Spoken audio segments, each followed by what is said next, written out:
Ya, halo semuanya. Jadi kami dari kelompok Eropa, mata kuliah bersama dengan Bu Paulina dan Bapak Andre. Kebetulan kami di sini UASnya dalam bentuk video. Halo Ibu Paulina, berdasarkan arahan dari Ibu, kami membuat tugas video ini based on PPT. Tentu nanti kami akan menspesifikasikan sedikit, namun tetap landasan utamanya adalah PPT. Saya nggak sendiri, saya bersama narasumber-narasumber hebat. Di sini ada frame pertama, kita bersama Bapak Yeski Lantika. Jadi pada kesempatan kali ini kita bakalan kilas balik sedikit apa yang udah kita bahas di kelas, dan kira-kira gimana sih ini? Apalagi kita topiknya adalah Uni Eropa. Kita melihat Uni Eropa sebagai contoh, sebagai model, dan juga kita akan melihat lagi lebih dalam dari sisi aspek ekonominya. Nah, jadi biar hemat waktu, saya mau coba langsung bacakan pertanyaan yang pertama. Bicara soal hubungan ekonomi Uni Eropa dan China. Nah, jadi kita di sini mau coba kulik nih Pak, karena kalau saya rasa Asia yang seluas ini kita harus ambil contoh satu nih. Nah, bisa jelaskan sejak kapan kerjasama ini mulai terjalin signifikan dan apa landasan historis yang membuat kerjasama ini terus berkembang, terutama setelah China membuka diri. Nah, kalau menurut Bapak gimana Pak? Ini ngobrol santai aja ya. Iya, ngobrol santai aja.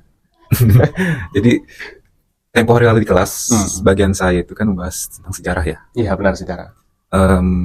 Sejarah Eropa dengan Asia yang dibahas pada kali itu, flashback dulu kita ke jalur sutra. Iya, oke. Nah, jalur sutra itu apa sih? Jalur sutra itu jalur perdagangan lintas darat dan maritim atau laut. Namanya itu Eurasia atau Eropa Asia. Nah, di jalur sutra ini Eropa ibaratnya kayak berkelana gitu. Orang-orang yang melintasi itu seperti pengembara, pedagang, dan orang-orang yang ingin mencari sesuatu di luar benuanya itu. Seperti itu. Dan di jalur sutra ini itu kisaran waktunya tuh sekitar 2000 tahun.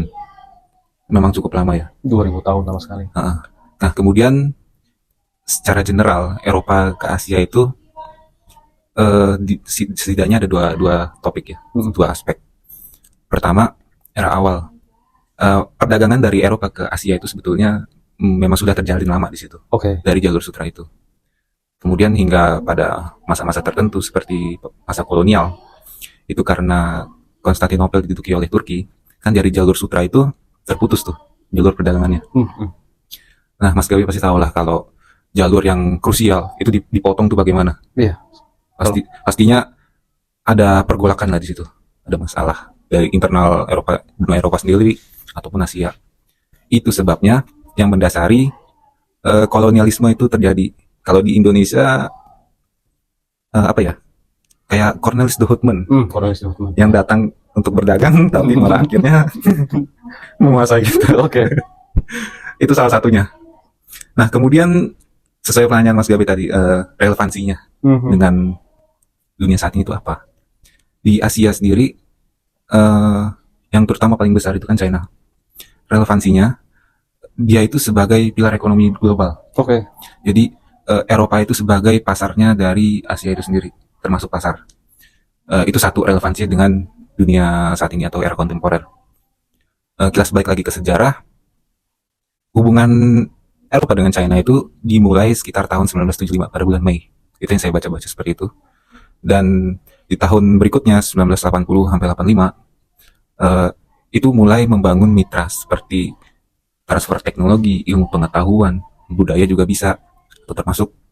Nah, kemudian di masa-masa berikutnya era 2000-an itu kan masa-masa krisis. Dengan adanya krisis-krisis seperti itu, pastinya kerjasama multilateral di negara-negara Eropa dengan China itu sendiri pastinya diperkuat lagi kan? Iya, benar. Karena untuk membackup krisis itu sendiri dengan kerjasama. Itu hubungannya Eropa dengan China pada masa itu seperti itu. Mungkin dari Mas Gabe, apakah Anda yang masih mau ditanyakan? Wah, dari saya itu seperti itu. Jadi kalau misalkan kita lihat memang di masa sekarang ini China tuh menjadi salah satu negara yang dia mensuplai banyak sekali ya. Terutama dia memegang sebagai kawasan Asia yang superiornya lah ibaratnya kan, yang berusaha menyaingi hegemoninya Amerika Serikat. Nah, aku mau lanjut ke pertanyaan kedua.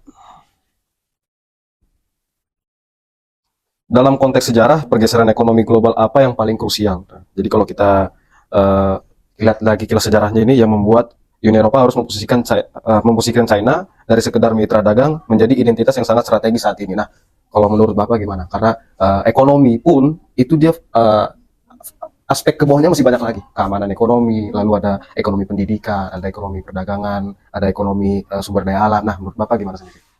Maksudnya digeser tuh seperti apa? Nah, karena kita melihat nih, dari kita tarik lagi kilas sejarah, karena memang dulu semua negara berusaha untuk mendapatkan wilayah, ya kan. Nah, sekarang kan akhirnya keadaan tersebut harus berpindah nih. Karena kalau tidak kerjasama ya sekarang dia nggak bertahan. Ibaratnya dia berusaha mencari teman, ya kan, dan akhirnya bisa trade. Nah, saya mau mencoba bertanya kepada Bapak Dika tuh gimana sih kira-kira dari transisi itu, dari yang masanya mereka nih bersaing hingga sekarang jadi sebuah mitra kerjasama. Nah, Oke. Ini adalah jawaban dari asumsi saya. ya oke, asumsi nggak apa-apa, masuk nih asumsi. Karena saya sendiri belum pernah terjun secara langsung untuk menjawab masalah itu. Oke, sorry. Jadi kalau dari masa lalu yang saling saing-saingan, kerjasama ini sih sebetulnya lebih untuk memenuhi hubungan aja sih. Itu yang mendasari jawaban saya. Hubungan baik antar negara. Karena kalaupun ada konflik atau perpecahan gitu, itu resiko terbesarnya adalah ekonomi global bisa kolaps. Iya, benar. Jadi bisa dibilang ya seperti itu. Pergeserannya itu lebih kepada menjalin hubungan baik. Karena kan negara-negara yang awalnya saingan dulu itu bergabung dengan organisasi internasional seperti PBB kan. Belum lagi ada organisasi seperti BRICS, itu forum, kemudian ASEAN, Uni Eropa sendiri kan itu dibuat juga karena sejarahnya mereka dengan komunitas baja dan batu bara itu. Nah, jadi itu salah satu jawaban yang mendasari pertanyaan saya adalah agar ekonomi global itu tidak kolaps. Itu sebabnya negara-negara itu menjalin hubungan baik. Tapi kalau misalkan kilas sedikit, kira-kira Bapak yakin nggak bosannya ada maksud tertentu dari kerjasama ini? Kalau kita coba berpikir liar ini ya, kita melihat Uni Eropa sebagai suatu organisasi yang maju dan China sendiri sebagai salah satu negara independen, bisa dibilang seperti itu, gimana? Kalau Bapak melihatnya dari sisi kritis ya hubungan internasional, ya kan, kita coba kulik sedikit, karena pasti nggak mungkin nih ada maksudnya antara dua negara ini, ya kan, apalagi China yang melalui proyek BRI-nya dengan jebakan utangnya. Nah, itu apalagi kalau misalkan memang bukan buat narik keuntungan. Ya, kalau Bapak sendiri gimana? Ya pasti kerjasama itu pasti ada alasannya. Ya. Kalau dalam konteks negara pasti jawabannya atas dasar kepentingan nasional. Itu satu. Kita berkaca dari contoh di Indonesia sendiri kan, kereta cepat itu. Akhirnya jadi utang ya. Iya, dan ya itulah kepentingannya negara China ya, mungkin ingin menjadikan negara kita tuh punya hutang ke dia. Seperti itu. Jadi ya tergantung kita mungkin urgensinya apa dulu gitu ingin menjalin kerjasama. Kalau dari berkaca pada proyek di Indonesia yang dari Cina itu, ya mungkin kepentingan Cina ingin negara kita tuh punya hutang ke dia. Itu asumsi saya saja. Oke. Statement yang menarik. Cukup saya rasanya deh waktunya kayak kelebihan. Tapi nggak apa-apa. Buat Bu Paulina saya request kalau bisa lebih lama ya waktu untuk podcastnya. Nah, jadi makasih banyak Bapak Yaskiel Andika. Di sini sungguh asumsi dan analisis yang menarik. Berikutnya saya akan bersama narasumber yang nggak kalah keren juga. Kami akan mencoba mengkilas lagi, kami akan mengkulik juga kira-kira apa sih yang menjadi dasar pembahasan kami ini, yang kita akan melihat progres dan luarannya seperti apa. Sampai jumpa di video yang berikutnya. Bukan berarti berakhir ya, tapi maksud saya transisi ke narasumber berikutnya. Terima kasih, Yaskiel. Halo, kembali lagi. Jadi kita akan melanjutkan pembicaraan yang tadi sudah bersama Yaskiel Andika. Di sini saya langsung bersama para ahlinya nih. Ini langsung dari ASEAN, Matthew. Dan Mail langsung dari China dikirim barusan. Jadi kita coba, ya sini saya Gabriel Alexander, ada Rahmat Ismail dan ada Matthew Anggi. Jadi kami akan coba kulik lagi lebih dalam, tapi kita bahas luarannya sedikit saja ya. Langsung ada pertanyaan sama Mail ya, spesial di Mail nih. Dalam implementasi kemitraan, alat atau mekanisme ekonomi apa yang paling dominan digunakan di Uni Eropa untuk berinteraksi dengan China? Nah, jadi aku coba dari kawasan Asia yang luas itu, aku coba tanyakan sama kamu nih, kalau menurut kamu analisis dan asumsi seperti apa nih untuk China? Contohnya dalam isu investasi atau hak properti intelektual. Karena kita melihat China sendiri investasi banyak sekali. Terutama yang paling berkesan buat saya itu chip. Nah, tapi kalau aku mau nanya asumsi kamu gimana? Oke, jadi sebelum masuk ke asumsi ini, kita harus melihat dulu bahwa hubungan antara Cina dan Uni Eropa ini, yang dimana hubungan ini merupakan hubungan interdependensi atau saling berketergantungan, yang dimana dua negara ini kita tidak mungkin mengonsumsi bahwa Uni Eropa yang bergantung pada Cina atau sebaliknya. Ya, yang dimana kalau kita lihat pada kekuatan dua super, yang satu yang dimana supranasional, yang dimana gabungan negara-negara Eropa dan Cina sendiri sebagai kekuatan negara dengan kekuatan yang sangat besar, yang sangat mandiri seperti yang sudah dijelaskan tadi sebelumnya. Oke. Oke. Yang dimana antara hubungan kedua pihak ini adalah hubungan saling berketergantungan, yang dimana mereka antara Cina dan Uni Eropa ini fokus pada perdagangan dan investasi, yang dimana yang terjadi seperti kesepakatan yang dibuat atau perjanjian yang bernama CIE, yang dimana Konferensi Agreement on Investment, yang dimana perjanjian ini pada konferensi, yang dimana fokus ini pada kerjasama yang tidak tidak ada negara yang lebih dari satu negara atau intervensi dari negara Cina ke Uni Eropa ataupun Uni Eropa ke Cina. Oke. Ya, yang dimana pada ini menekan kepada akses kepada pasar, yang dimana Uni Eropa bisa masuk ke pasar Cina yang sebelumnya dibatasi oleh Cina, yang dimana bisa ke otomotif, listrik, dan pelayanan kesehatan. Dan Uni Eropa juga bisa menjalani kerjasama dengan Cina pada bidang-bidang tertentu yang seperti saya sebutkan tadi, dan larangan.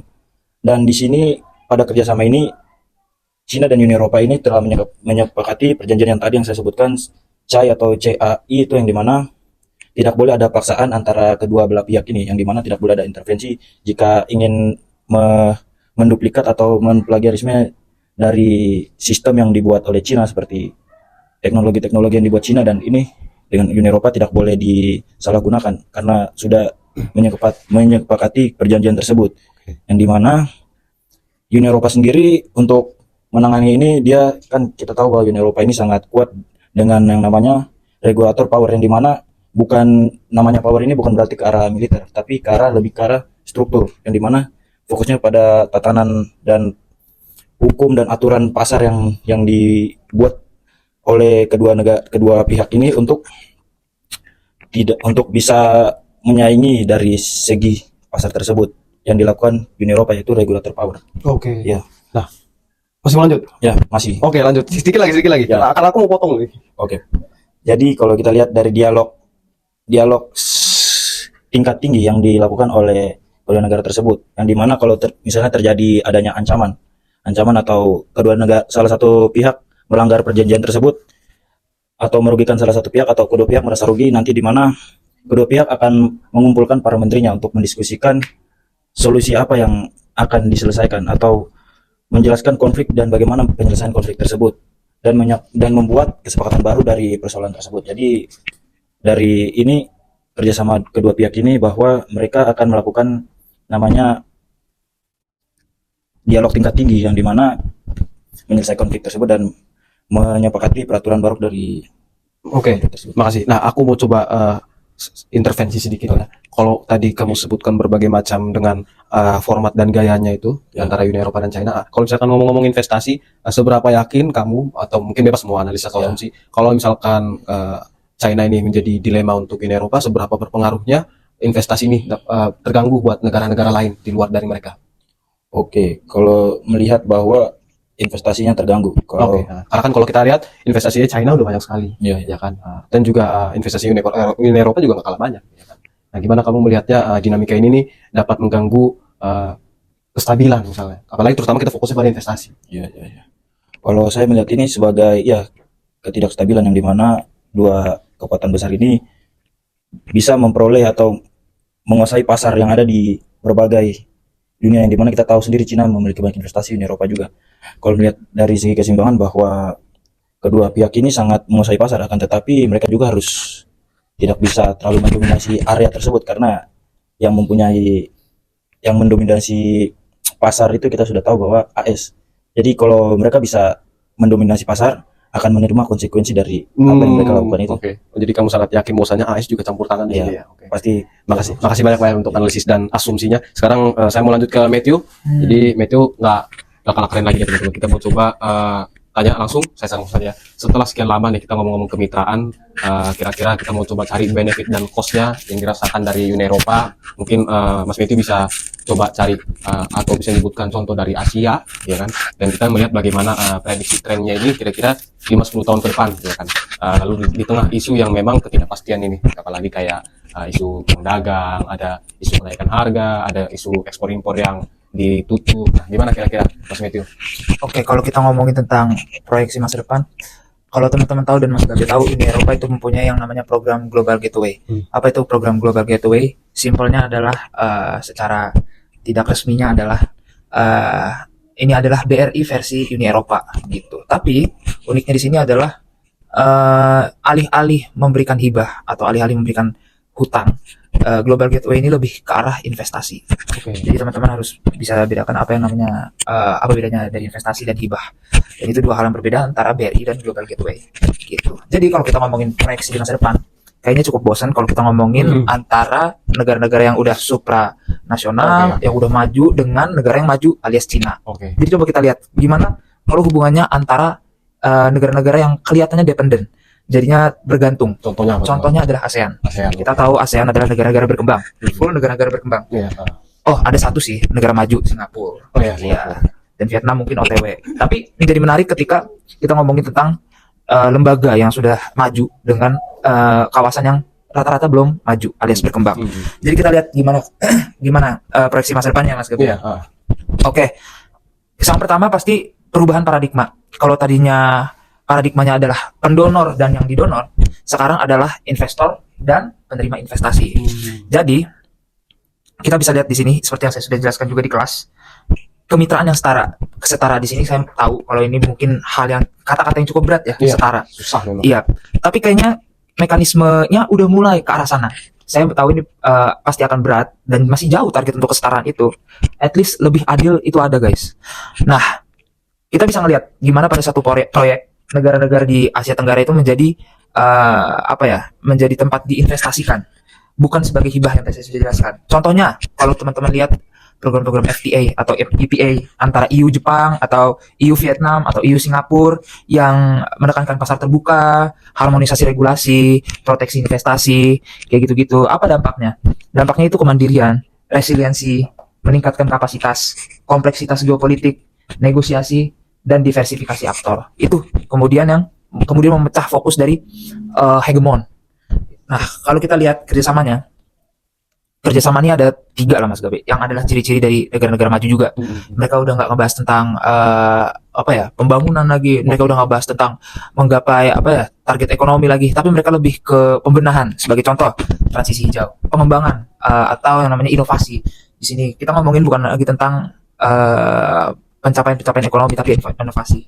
Oke, transisi hijau tadi kan masalah Global Gateway ini juga mencakup investasi sebesar 10 miliar euro.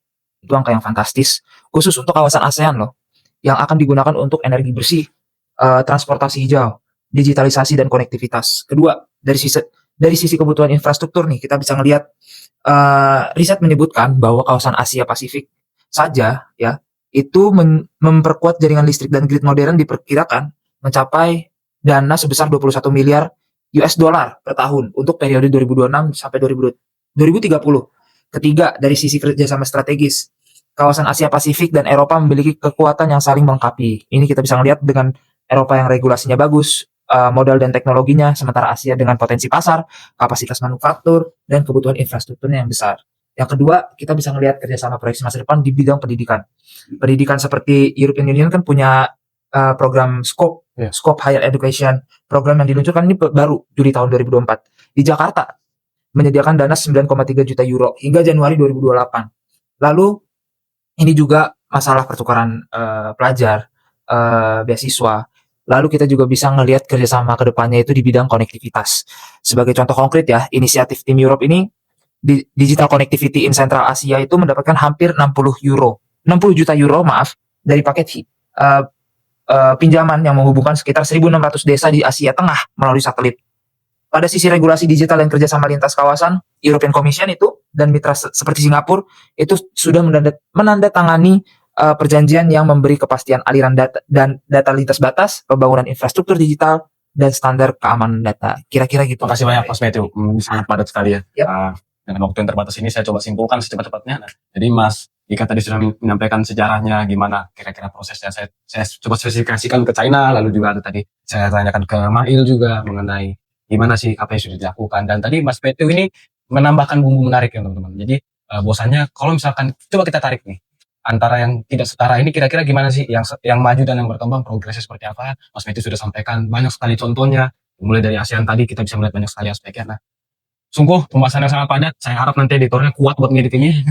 So, Ismail editor. Nah, sekali lagi makasih banyak buat Perawat Ismail, buat Mas Matthew juga, buat Yeski Landika. Sampai jumpa buat ibu dosen dan teman-teman semua dan penonton umum. Ini adalah mata kuliah Eropa dan kami sangat senang sekali bisa ada di mata kuliah ini. Sampai jumpa di pembahasan berikutnya. Kami cabut pamit undur diri. Thank you semua.